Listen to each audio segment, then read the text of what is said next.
Bonjour les amis, aujourd'hui on se retrouve pour une nouvelle vidéo. J'espère que tu vas bien, toi qui regardes cette vidéo. Je voulais te parler de comment je me suis lancée sur YouTube. Après, je suis pas une grande youtubeuse, j'ai pas 100 000 abonnés, mais je veux juste partager mon expérience avec vous. Et puis, si je suis là, c'est grâce à vous. Et je suis vraiment reconnaissante parce que même s'il y avait une seule personne, j'allais quand même faire les vidéos. C'est pas pour les vues ni les likes que je fais ces vidéos, c'est parce que je veux partager des choses avec vous. Et puis vous aussi, vous m'apprenez des choses. C'est vice versa, donc franchement ça me fait plaisir de voir votre fidélité, que vous êtes toujours là à me soutenir. Quand je me suis lancée sur YouTube, j'y pensais déjà un bon bout de temps. J'ai pris mon téléphone comme ça, je me suis posée dans la salle de bain et puis j'ai filmé. Et d'ailleurs la première vidéo, j'étais pas à l'aise quoi, mais après franchement peu importe votre caractère, du moment où vous pouvez sortir de votre coquille et parler devant une caméra. En fait c'est comme si c'était quelqu'un qui était en face de vous. Au début c'est un peu bizarre parce que t'as pas l'habitude de parler à une caméra, mais ça vient au fur et à mesure. Aujourd'hui je suis plus à l'aise, j'ai pris confiance en moi et tout ça pour vous dire que YouTube c'est pour tout le monde, c'est pas pour une catégorie de personnes. Les gens qui sont sur YouTube c'est des gens comme toi et moi. Là si tu as vraiment ce désir là de commencer sur YouTube, ça te coûte rien de commencer. Et voilà, franchement moi je te motive, si ça te tient à cœur, réfléchis mais pas trop non plus. Pour moi c'est vraiment quelque chose à vivre, à expérimenter. Après il faut du temps aussi parce que filmer, faire les montages ça prend du temps. Et surtout quand on vient de commencer ça peut facilement décourager. Mais il faut persévérer, c'est comme dans tout, il faut avoir de la patience. Quand tu penses déjà à te lancer sur YouTube, il faut avoir un thème en tête. Ça te permet de mieux savoir ce que tu vas proposer et puis pour que ton public se perde pas. Après ça ne t'empêche pas de toucher à autre chose, c'est juste pour commencer. C'est comme si tu faisais un plan quoi, mais ça, t'es pas obligé de rester là-dedans, tu peux faire autre chose. Moi quand j'ai commencé c'était plutôt les soins capillaires, tout ce qui a trait aux cheveux, j'étais vraiment là-dedans. Au fur et à mesure j'ai commencé à varier un peu mon contenu parce que au bout d'un moment on est un peu fatigué aussi de faire tout le temps les mêmes choses.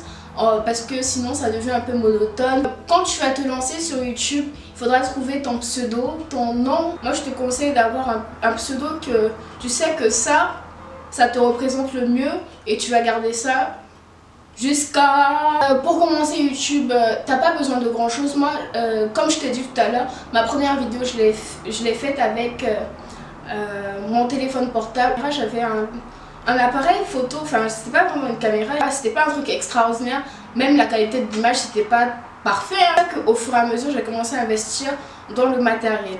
La luminosité ça change, la qualité de la vidéo aussi.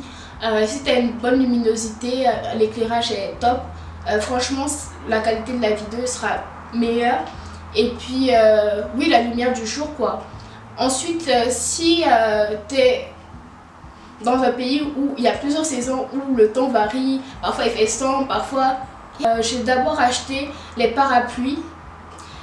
Franchement ça éclaire mais c'est pas top quoi. J'en ouvre juste un et j'ai rajouté une deuxième lumière, ring light. Tout ça je les ai pas achetés d'un coup, c'est tout au long de l'année que j'ai rajouté au fur et à mesure. J'ai commencé avec rien du tout, juste l'éclairage du jour. Ne cherche pas à avoir tout, je m'attendais à avoir tout le matériel, j'allais jamais commencer, je serais même pas là où j'en suis. Et puis quand tu te lances, c'est quelque chose que tu découvres, que tu vas voir si ça te plaît vraiment, si tu pourrais garder le rythme et tout. Donc si ça te passionne vraiment, c'est là que tu commences à investir. Mais si tu achètes tout d'un coup, après finalement tu te dis c'est pas ton truc. Quand tu es déjà sur YouTube un bon bout de temps, il faut quand même chercher à améliorer la qualité de la vidéo parce que sur YouTube maintenant on a des vidéos de très bonne qualité. Donc franchement c'est quelque chose de bien si tu veux augmenter l'audience de ta chaîne YouTube. Même si tu commences de rien, mais après on doit pouvoir voir l'évolution de ta chaîne parce qu'il y a quand même des vidéos de très bonne qualité sur YouTube. Donc voilà, si tu veux plus de vues, peut-être plus d'abonnés. Il y a beaucoup de personnes qui se disent que sur YouTube on gagne beaucoup de sous, beaucoup d'argent. C'est totalement faux. En tout cas, YouTube ne te paye pas grand chose. Ça fait combien de temps que je suis sur YouTube?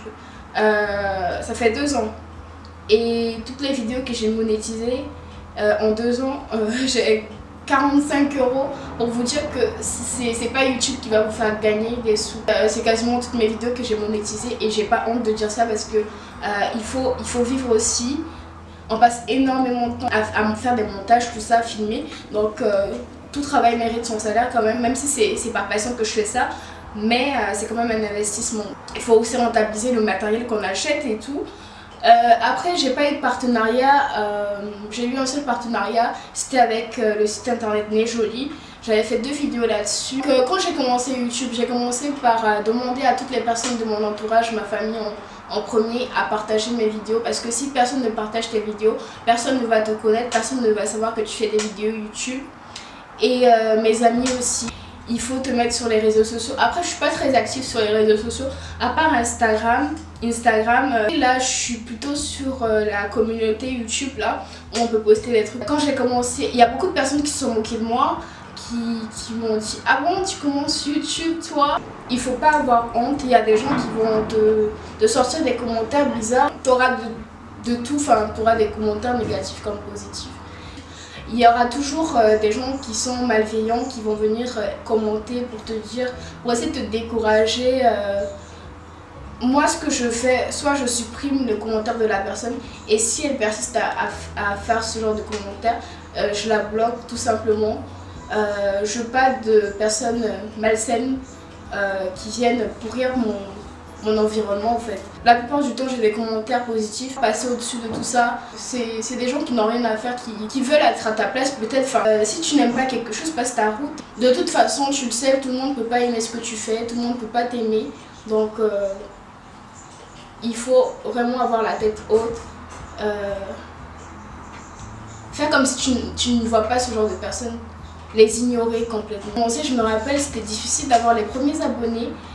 Il y a des gens qui facilement ont beaucoup d'abonnés même s'ils viennent de commencer. Ça fuse comme ça, mais il y en a d'autres qui avancent lentement. À chaque fois qu'ils publient, ils gagnent 2 ou 3 abonnés. C'est mieux que rien. Même si c'est 2 ou 3 abonnés que tu gagnes à chaque fois que tu publies une vidéo, c'est déjà un grand pas. Franchement, moi je dis merci à toutes les personnes qui sont toujours là, qui se sont abonnées à ma chaîne. Donc quand tu commences sur YouTube, il faut essayer d'être vraiment régulier parce que c'est ce qui va fidéliser ton audience. Si tu décides de publier 1 fois par semaine, c'est top, c'est déjà bien.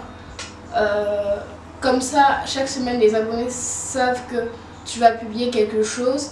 Après, tu n'es pas obligé de donner un jour parce que après, si à cause d'imprévu, tu n'as pas pu publier, ils vont se dire que t'es pas sérieux et du coup il vaut mieux éviter de donner un jour. Tu publies un jour dans la semaine quand tu peux et parce que t'as quand même une vie, enfin t'as d'autres choses à faire dans la vie. Attention aux droits d'auteur, souvent les chansons qu'on utilise dans les vidéos, on peut être striké. Sur YouTube, tu peux pas mettre la musique de quelqu'un. Tu as droit à 30 secondes, donc pas plus. Il faut lire avec la réglementation de YouTube aussi concernant les droits d'auteur, ça c'est très important. Parce qu'on peut te supprimer le compte YouTube, ton compte YouTube. Tu peux t'inspirer d'autres YouTubeurs pour tes vidéos aussi. Ça ne veut pas dire reprendre ce que la personne a fait. Tu apportes ta touche d'originalité, ça c'est vraiment un point essentiel, important. Je veux dire par être original, par te démarquer, mettre ta touche à toi.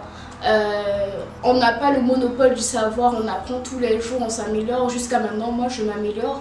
Donc tu vois, ta personnalité, tu dois rester qui tu es quand tu es sur YouTube. Il ne faut pas essayer de changer pour que tout le monde t'apprécie. Je suis quelqu'un d'assez posé, je suis pas quelqu'un d'extraverti. Je pense que vous pouvez le voir aussi à travers ces vidéos. Franchement, je tenais vraiment à vous dire merci. Je suis vraiment reconnaissante parce que tout ça, c'est grâce à vous. Si on est là aujourd'hui, c'est grâce à vous. Un grand merci. Et si tu veux te lancer sur YouTube, n'hésite pas à me dire en commentaire. Si tu as déjà une chaîne YouTube, dis-moi en commentaire aussi pour qu'on puisse se soutenir mutuellement. Il faut être soudé, n'aie pas peur, n'aie pas honte. Et puis même si les gens au début vont se moquer, après ils vont te prendre au sérieux parce que toi-même tu vas montrer que t'es régulier, t'es sérieux dans ce que tu fais. J'espère que cette vidéo t'a plu, on se retrouve très bientôt pour une nouvelle vidéo. Un gros bisous.